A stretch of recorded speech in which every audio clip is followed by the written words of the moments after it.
Hey guys welcome to back my new vlog વ્લોગમાં તમારું બધાનું સ્વાગત છે. Good morning, Har Har Mahadev. આવી કંઈક જગ્યા ઉપર અમે કાલે સાંજે રોકાયા હતા અને હા, આજે અમારી યાત્રાના 26 દિવસ કમ્પ્લીટ થઈ ગયા છે. અહીંયાથી પહલગામ રહ્યું છે 60 કિલોમીટર અને અમરનાથ રહ્યું છે 100 કિલોમીટર. બસ થોડાક દિવસમાં અમરનાથનું દર્શન કરશું, એ પણ આપણે બધા સાથે મળીને. હવે અમે વધીએ પહલગામ તરફ.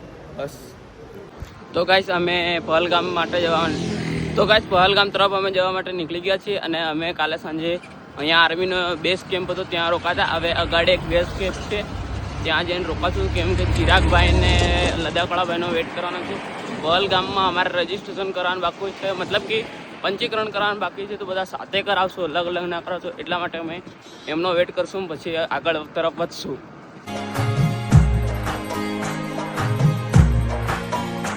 અહીંયા લખેલું છે વેલકમ ટુ અમરનાથ યાત્રી માટે, અને અમારે આ રસ્તે જવાનું છે. આ રસ્તે પણ પહલગામ જાય ને આ રસ્તે પણ જાય, તો અમે આ રસ્તે જઈશું.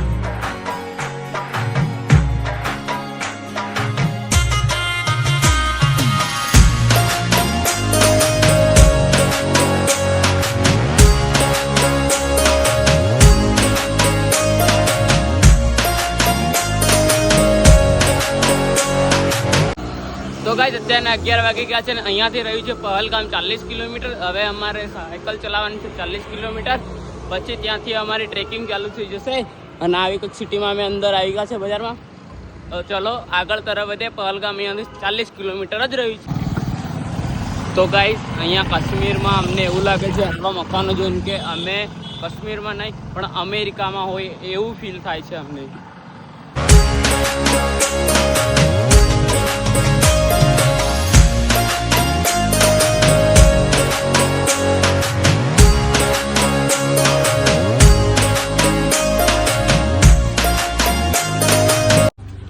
તો ગાઈસ અત્યારના 12 વાગ્યા ગયા છે અને ચિરાગભાઈ અને ઓલા લેહ લદ્દાખવાળાભાઈ અમારાથી લગભગ 6 કે 7 કિલોમીટર પછાડી છે.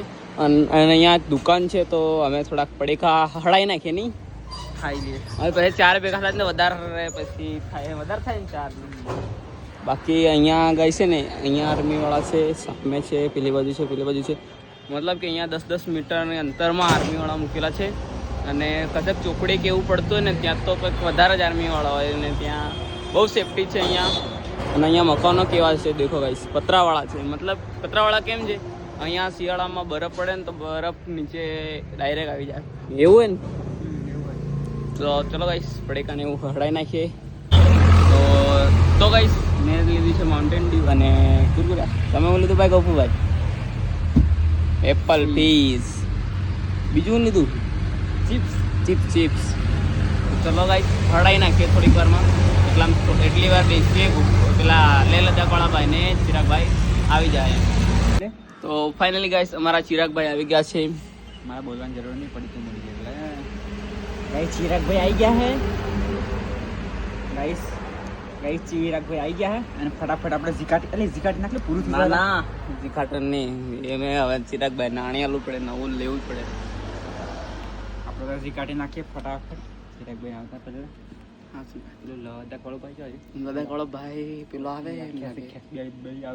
બેડા આવવાનો લદ્દાખવાળા તે આજે તો પહેલગામ પહોંચતે વાકો વળી જવાનો લદ્દાખવાળો ભાઈ જોવા ગઈ. હા આવે લદ્દાખવાળા ને વાકો વળી ગયો અહીંયા ના તો થીમ લાગે.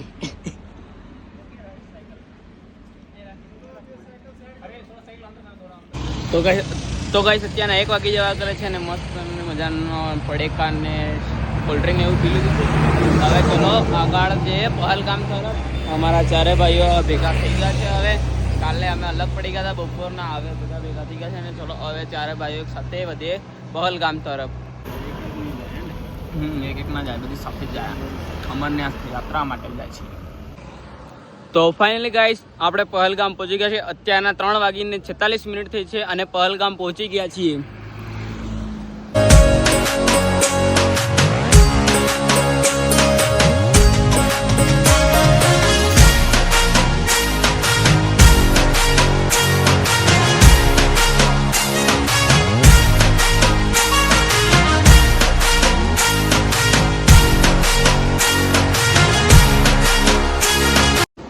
गाइस देखो पहलगाम में કેટલા મસ્તના ઘરો છે.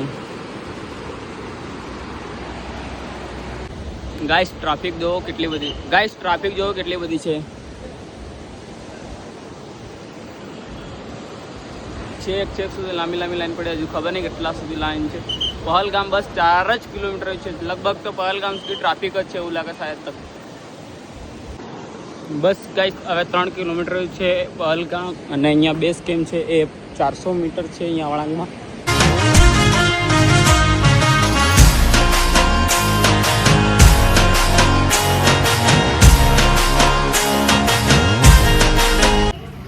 તો ફાઇનલ ગાઈસ અત્યારના 7:42 થઈ છે, અને અમને આરાફડી કાર્ડ મળી ગયું છે, મતલબ કે પંચીકરણ અમે કરાવી દીધું છે.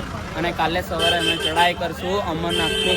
એ ચઢાઈ લગભગ 37 કિલોમીટર છે. અહીંયાથી ચંદનવાડી છે એ 16 કિલોમીટર છે. તો અમે અહીંયાથી કોઈ બસ દ્વારા જશું ત્યાં સુધી, પછી ત્યાંથી અમારી ટ્રેકિંગ ચાલુ થઈ જશે. ત્યાંથી અમારી સાયકલ યાત્રા હતા, ત્યાંથી અમારી ટ્રેકિંગ યાત્રા ગણાશે. તો ચલો ગાઈસ મળીએ કન્ટિન્યુ. અને હવે અમે રૂમ ખોલ્યા પછી ત્યાં જઈને અમે ફ્રેશ થઈએ. તો ચલો મળીએ, આખા દિવસનો થાક ઉતારીએ. તો ગાઈસ અત્યારના 8 વાગી ગયા છે, અને અમે આવી કંઈક હોટલમાં રોકાયા છે. રૂમ્સ મળે છે, અહીંયા રૂમ લીધો છે અમે, અને સાયકલો મૂકી દીધી છે મસ્તની. તો ચલો હવે અમે ફ્રેશ થઈ જઈએ. અને હા, હવે અમારે થોડુંક સામાન લાવવાનું છે, એટલે જાકીને એવું લાવવાનું છે, કેમ કે અહીંયા ઠંડી વધારે પડે છે. રાતે તો વધારે જ કંઈક ઠંડી પડે, એટલે જાકીટને એવું કંઈક ખરીદી કરવા જઈએ છીએ. અહીંયા બહાર બાજુ છે, આ બાજુ બજાર. તો ચલો અમે જઈએ. અને હા, અમારી સાયકલો અહીંયા સેફ્ટ રહે એ માટે અમે એવો રૂમ ખોલ્યો હતો, અને એવો રૂમ અમને મળી ગયો છે. અને અમે અહીંયા સાયકલો મૂકશું, અને અડધું સામાન અમારું અહીં રહેશે. જે અમારું કામનું સામાન છે એ અમે અમરનાથની ચઢાઈમાં લઈ જઈશું. બાકી બીજું બધું સામાન અહીંયા રાખવાનું છે. અને ચલો હવે ફ્રેશ થઈ જઈએ, પછી જઈએ ખરીદી કરવા માટે. બાકી અહીંયાથી અમારે કાલે સવારે 4 વાગે ઉઠવાનું છે. 4 વાગે અહીંયાથી બસ જાય છે ચંદનવાડી સુધી. ત્યાં સુધી અમારે બસમાં જવાનું છે. અહીંયાથી લગભગ 16 કિલોમીટર છે. 16 કિલોમીટર બસમાં જવાનું છે. પછી અમે ત્યાંથી અમારી ટ્રેકિંગ ચાલુ થઈ જશે અમરનાથની. અમે કાલે ટ્રેકિંગ ચાલુ કરી દઈશું, ને અમારે RFID કાર્ડ બની ગયું છે. તો ચલો ચિરાગભાઈ. चलो भाई, हमने तो सामान निकाल दिया है गाइस. તો ગાઈસ ચલો હવે અમે બજાર જવા કરીએ છીએ. આવો કંઈક અમારો રૂમ છે આજનો, અને અહીંયા પંખો નથી. એનું કારણ એ છે, શું કારણ ચિરાગભાઈ? ठंडी पड़े, ठंडी बर्फ से બરફ જેવી ઠંડી પડે ભાઈ, આમ રૂવાટા ઉભા કરી નાખે આપણા. તો ચલો હવે અમે બજાર જઈએ, થોડુંક સામાન લેવાનું છે, જાકેટ ને એવું, કેમ કે અહીંયા ઠંડી પડે ઠંડી. અને હા, આપણા ગોપુભાઈ અને લદાખવાળા ભાઈ તો બજારમાં ખરીદી કરવાના ગયા, અમે ફ્રેશ થવા રહ્યા હતા એટલા માટે. તો ચલો ગાઈસ હવે આપણે પણ જઈએ. તો ગાઈસ અત્યારના 10 વાગી ગયા છે, ને અમે બજારમાં જઈને ખરીદી કરી આવ્યા, ને હવે જમવા કરે છે. જમવામાં પનીરનું શાક છે, બટાકાનું રોટલી અને દાળ ભાત છે. હે ચલો જમી લઈએ. ચિરાગભાઈ ચાલુ કરી દીધું. તો ચલો ગાઈસ મસ્ત મજાનું જમી લઈએ.